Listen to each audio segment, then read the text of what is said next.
마법의 왕국에 살고 있는 소녀 아샤와 아샤의 염소 친구 발렌티노가 무한한 에너지를 지닌 별을 만나 펼치는 모험을 그린 디즈니 100주년 기념작 위시에 관한 10가지 접식 지금 출발합니다. 나무로 만들어진 피노키오가 진짜 소년이 되기를 바란다고 별에게 소원을 비는 제페토, 별에게 레스토랑을 차리고 싶다고 소원을 비는 티아나, 섬을 구하기 위한 모험에서 별들을 보면서 길을 찾은 모아나 등 오랜 시간에 걸쳐 사랑받아온 디즈니 캐릭터들의 공통점은 바로 그들 각자에게 내재한 간절한 소원에 관한 것이었죠. 디즈니 100주년 기념작인 위시가 오마주한 가장 큰 디즈니의 유산은 위시라는 제목 그 자체라고 이야기해도 과언이 아닌데요.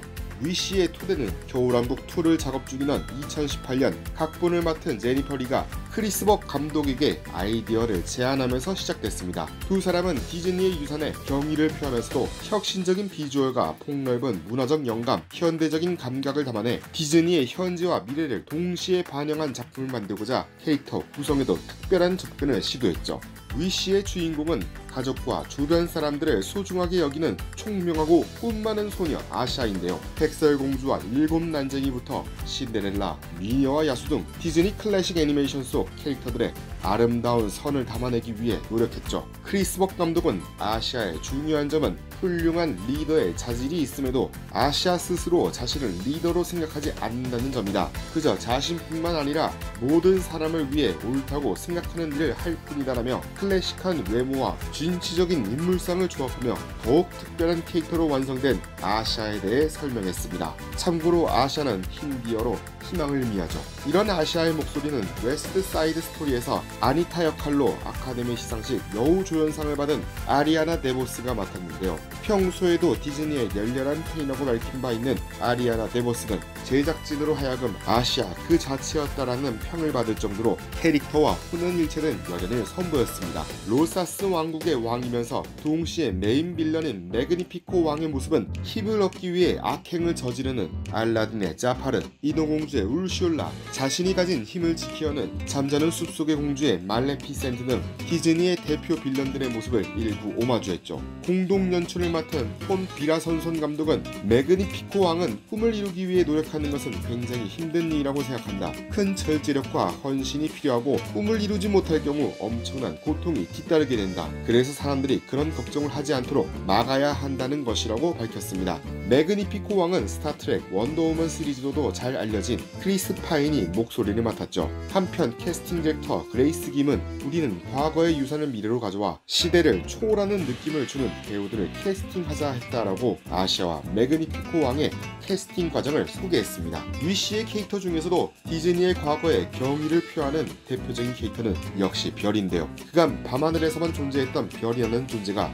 주인공과 함께 여정을 떠나는 주체가 된 것에 대해 크리스 벅 감독은 우리는 가장 단순하고 순수하게 에너지와 희망, 빛을 표현하고 싶었다. 별은 희망, 빛, 낙관주의, 창의성, 상상력 등 디즈니가 상징하는 모든 것을 담은 무한한 우주 에너지다라고 설명했고, 폰 비라선손 감독은 별은 우리 내면의 목소리이다. 우리가 두려움 때문에 순수한 에너지를 억누르려고 할 때 우리를 앞으로 끌고 가는, 밀어붙이도록 하는 추진력이 의인화된 캐릭터이다라고 전했습니다. 이어 제니퍼리 각본가는 별은 아무리 힘들어도 포기하지 않는 노력을 상징한다. 우리가 해야 할 일을 대신해 주지는 않지만 아주 큰 도움을 주는 작은 마법 같은 것을 뜻한다. 별의 존재는 아시아에게 포기하면 안 된다는 사실을 일깨워주고 마치 우리가 희망을 놓지 않듯이 아시아를 도와준다. 가능성은 해답을 상상하도록 해준다라고 덧붙였죠. 참고로 캐릭터 미술감독 빌 슈아버는 별의 모습을 미키마우스의 얼굴에서 촬영했다고 밝히며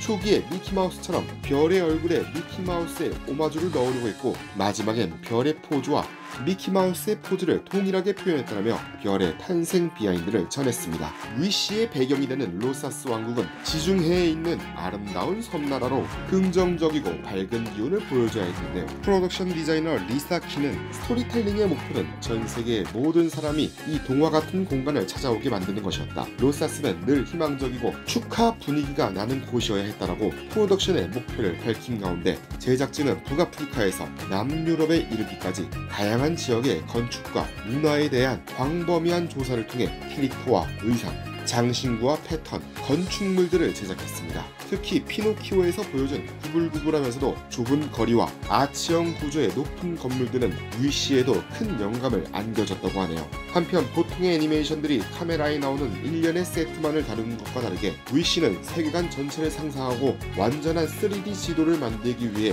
매일 밤 렌더링 작업이 이루어져야 했습니다. 디즈니 애니메이션에 등장하는 성들의 상징성이 높은 만큼 가장 많은 노력이 투입된 매그니피코 왕의 성은 스페인 세비야에 위치한 황금의 탑에서 영감을 얻었고, 오래되고 편안한 느낌을 주는 아샤의 집은 백설공주에 나오는 오두막집이 모티브가 됐죠. 제작진은 디즈니의 유산에 경의를 표하는 동시에 애니메이션 매체를 새롭게 다변화시키는 영화를 만들고자 했는데요. 수치와 CG 단편 애니메이션으로 호평받았던 나무 저 너머에를 통해서도 알 수 있듯 손으로 직접 그린 그림의 매력과 혁신적인 CG 기술을 결합하려는 디즈니 애니메이션 스튜디오의 노력은 오랜 시간에 걸쳐 진화해왔죠. 새로운 드로잉 시스템 민더가 만들어졌고, 그 결과 백설공주와 일곱 난쟁이, 피노키오 같은 디즈니 초창기 애니메이션에도 영감을 준 수채화를 떠오르게 하는데요. 겨울왕국 시리즈에 이어 위시에도 프로덕션 디자이너로 참여한 마이클 지아이모는 백설공주와 일곱 난쟁이, 피노키오의 시각적 스타일은 마치 동화책이 펼쳐지는 것처럼 매우 독특하다. 우리는 디즈니가 왜 그런 스타일을 사용했는지 궁금했다.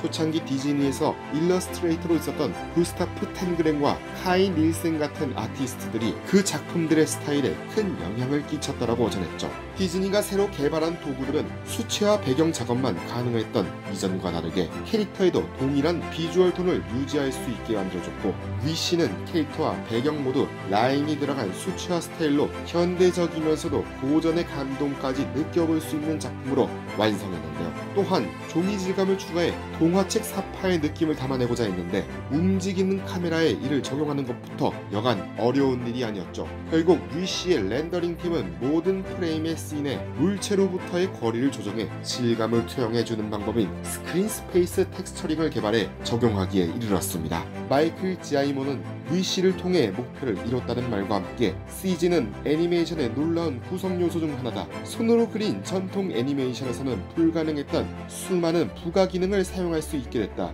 위시는 CG와 전통 애니메이션 모두에서 가장 좋은 것들을 전부 활용했다라고 밝혔죠. 뮤지컬 애니메이션 영화인 위시는 줄리아 마이클스, 벤자민 라이스, 데이브 매츠거 등 이름만 들어도 쟁쟁한 작곡가들이 대거 참여했는데요. 셀레나 고메즈, 저스틴 비버, 브리트니 스피어스 등 네로라 하는 팝스타들과 작업하며 팝 장르에서 막강한 영향력을 지닌 작곡가 겸 싱어송라이터 줄리아 마이클스와 그래미상 수상에 빛나는 작곡가 벤자민 라이스가 협업해 7개의 오리지널 트랙을 완성했죠. 대표적으로 큰 혼란에 빠진 아샤가 하늘을 향해 간절한 소원을 빌 때 부르는 디스 위시는 메인 테마곡으로 아리아나 데보스의 감성적이면서도 시원한 보이스가 더해져 점차 변화해가는 캐릭터의 감정을 더욱 직관적으로 전달합니다. 디스 위시의 한국어판인 소원을 빌어는 아이브 안유진이 스페셜 싱글 콜라보 아티스트로 선정되어 특유의 맑고 청아한 목소리로 곡의 매력을 국내 관객에게 전달하죠.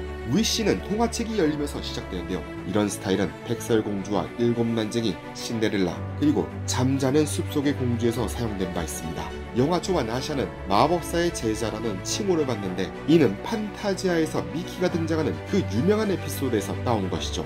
여기에 숲속에서 별의 힘을 받은 꽃이 말하는 장면은 이상한 나라의 앨리스에서 볼 수 있는데요. 그리고 숲에는 밤비의 토끼 캐릭터가 발구르기를 하는 묘사를 그대로 따라하는 토끼를 만날 수 있으며, 로빈훗에 등장하는 홈, 리틀 존의 이름을 딴 존도 만날 수 있습니다. 또한 아샤의 친구 캐릭터들은 각각 백설공주와 일곱 난쟁이에 등장하는 일곱 난쟁이들에서 영감을 받았는데요. 난쟁이 캐릭터들과 옷 색깔도 같고 성격적 특징도 닮았으며 이름도 똑같은 알파벳으로 시작하죠. 한편 아샤, 매그니피코 왕, 별 등 메인 캐릭터의 작업에 참여한 윤나라 애니메이터는 아샤가 쓴 망토가 신데렐라에 등장하는 요정 할머니가 입은 망토에서 영감을 받았다고 언급했습니다. 아샤는 숲에 가기 전 별들이 우리를 안내하기 위해 그곳에 있다라고 말하는데요. 이는 라이온 킹에서 무파사가 아들 신바에게 하는 조언 중 하나였습니다. 이어 매그니피코 왕의 대사 중에는 진실한 사랑과 불쌍한 영혼을 들을 수 있는데, 불쌍한 영혼은 인어공주의 울슐라가 부르는 노래의 제목이죠.